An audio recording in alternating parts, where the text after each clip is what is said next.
Salut à tous, j'espère que vous allez bien. Alors aujourd'hui on se retrouve pour une vidéo un petit peu spéciale. Je vous parle de ma prise de poids, comment j'ai fait pour passer de 46,5 kg à 55 kg aujourd'hui. Bien avant d'avoir atteint le cap des 46, j'étais à 43 kg, j'ai réussi à monter à 46,5 et aujourd'hui je fais 55 kg. Alors du coup concernant ma prise de poids, c'est vrai que j'ai toujours été mince. Au collège, j'étais très mince, au lycée aussi, et j'ai commencé à prendre du poids à partir de la seconde. Donc j'étais passée de 43 à 45, 46, je frôlais les 47, tout simplement en faisant du sport. J'ai fait de la musculation, j'ai essayé de mieux manger, et au fur et à mesure, j'ai réussi à développer un poids quand même correct par rapport à ma taille. Donc moi, je vais vous expliquer mon parcours. Moi, j'ai toujours cru que j'avais une morphologie qui fait que je ne pouvais pas grossir rapidement. Alors que non, en fait, rien à voir. Le fait que je n'arrivais pas à prendre du poids, c'était du fait que j'avais un mauvais rythme. Je me réveillais à 11 h midi. Je mangeais, j'avais faim, du coup ça puisait dans mes graisses, mais je ne mangeais pas par flemme. Donc j'avais la flemme, ou alors tout ce que je mangeais, j'avais la flemme de le terminer, je faisais pas d'effort pour terminer mon assiette. Et c'est ça aussi qui m'a empêché de prendre du poids. Bien sûr aussi, le stress a joué un gros rôle dans, on va dire, dans ma perte et du fait que je n'arrivais pas à prendre du poids. Le stress, franchement, le stress, ça m'a suivi vraiment pendant longtemps. C'est vrai, j'étais très stressée par rapport au bac de français. Donc en première, ce que j'avais gagné en seconde, je l'ai perdu parce que j'étais stressée par le bac de français. Après, c'était le bac, donc c'était encore pire. J'étais vraiment, mais j'étais super maigre. C'est-à-dire que je me voyais dans le miroir, je pleurais, j'en pouvais plus. Après, j'ai commencé à reprendre du poids à partir du BTS parce qu'on faisait que de manger dehors. Je pouvais pas manger à la cantine. En plus, je commençais à avoir de l'argent avec la bourse. Donc, je pouvais me permettre quand même de me faire plaisir. Donc, je mangeais dehors. J'avais atteint, bon, on va dire 48-49 kilos. Donc du coup, au BTS, j'avais atteint les 49 kilos, mais je stagnais. Je n'arrivais pas à prendre du poids. En fait, je faisais des longs trajets pour me rendre à mes cours. Ça me faisait perdre du poids, mais je le rattrapais en fait en mangeant dehors, en mangeant n'importe quoi. Donc je vous explique, tout ce que j'essayais de, tout ce que j'allais perdre, je le rattrapais. Donc c'était un moins plus, c'était pas un plus plus, c'était vraiment un moins plus. Donc ça a duré pendant mes 2 années de BTS jusqu'à ce que je sois en année sabbatique. Et là, j'ai vraiment pris du poids. Du coup, petite parenthèse, le stress, il est revenu au BTS. Donc, j'ai fait une légère chute, mais pas vraiment, puisque du coup, quand même, je commençais déjà à bien me remanger et un petit peu à reprendre du poil de la bête. Du coup, les filles, qu'est-ce qui s'est passé? Pendant mon année sabbatique, j'ai commencé à travailler dans un fast-food. Donc, ça veut dire que je faisais que de manger en fait. Même si j'avais pas le droit de manger de temps en temps, ça m'arrivait, vous voyez, on va pas se mentir, tous ceux qui ont déjà travaillé dans un fast-food, vous savez, vous connaissez la tentation. Même quand on n'a pas faim, on a faim. Donc c'est trop bizarre. Alors, moi je bougeais beaucoup. Ça veut dire que pendant les rushs, on bougeait, on se la donnait, nanana, on bougeait. Mais on mangeait en fait. Donc ça veut dire qu'on perdait pas autant que ça. Parce qu'on faisait que de manger et tous les jours, on mangeait le repas qui a été offert par la maison, on va dire le pas qui était refait, enfin, qui était offert, pardon, j'en perds mon français, par l'entreprise, tout simplement. Jusqu'à ce que tout ça c'était normal. Bon, je commençais à reprendre un peu du poids, mais je stagnais, c'est-à-dire j'étais bloquée à 49 kilos.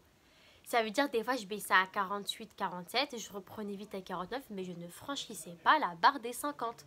Et ça m'a vraiment rendue folle.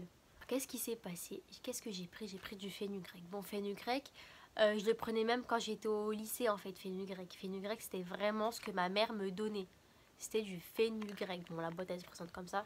Je pense que tous ceux qui ont déjà essayé de prendre du poids, vous savez très bien de quoi je parle.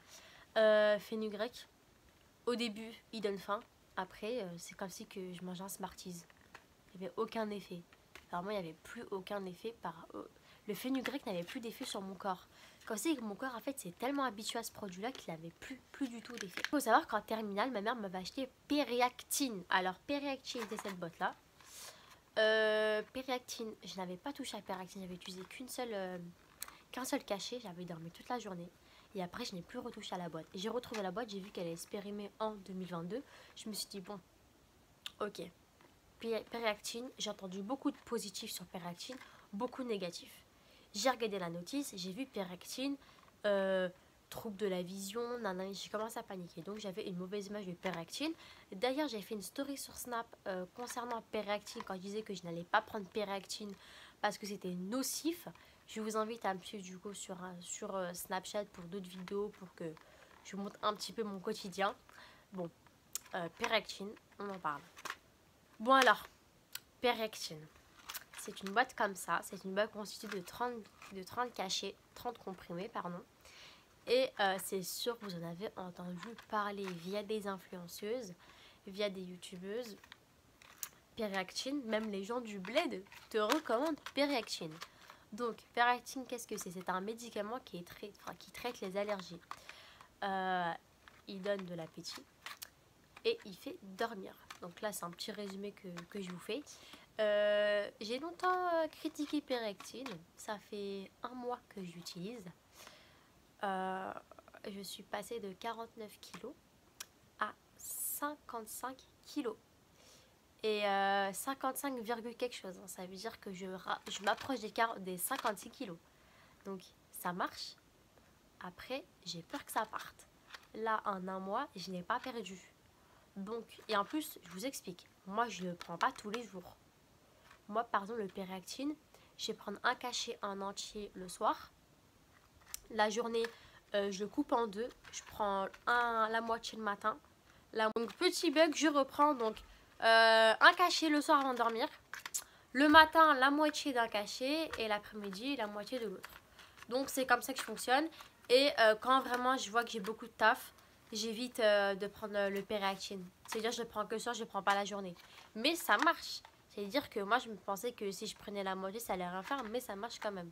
Les premiers jours, je vous avoue, je suis KO technique. Et ça m'arrive même encore de l'être. Donc, si vous vous posez la question, est-ce que je vais être fatiguée pendant tout le mois? Vous pouvez être fatiguée au début. Après, tout le reste du mois, nickel. Pardon.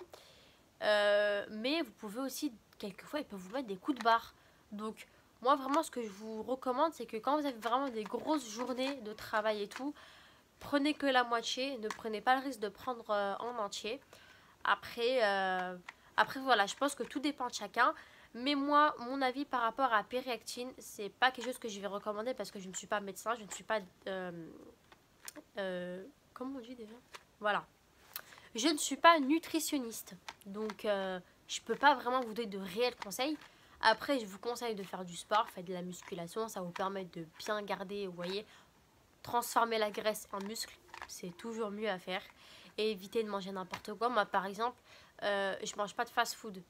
Ça veut dire que là, je prends ça, mais je mange vraiment tout ce qui est riz, pâtes, protéines. Je me la tue en fait. Donc c'est comme ça que ça marche. C'est comme ça aussi que j'ai réussi à bien garder mon poids. Ça m'a permis de stabiliser. Bon, du coup, c'est la fin de cette vidéo. J'espère que ma vidéo vous a plu. J'espère aussi avoir répondu à certaines questions ou avoir éclairci certains doutes. Surtout, n'hésitez pas à me suivre sur mes réseaux sociaux que je vous mets juste ici. Je vous mets mon Instagram et mon Snapchat. N'hésitez pas à me poser n'importe quelle question. J'essaierai de répondre à tout le monde.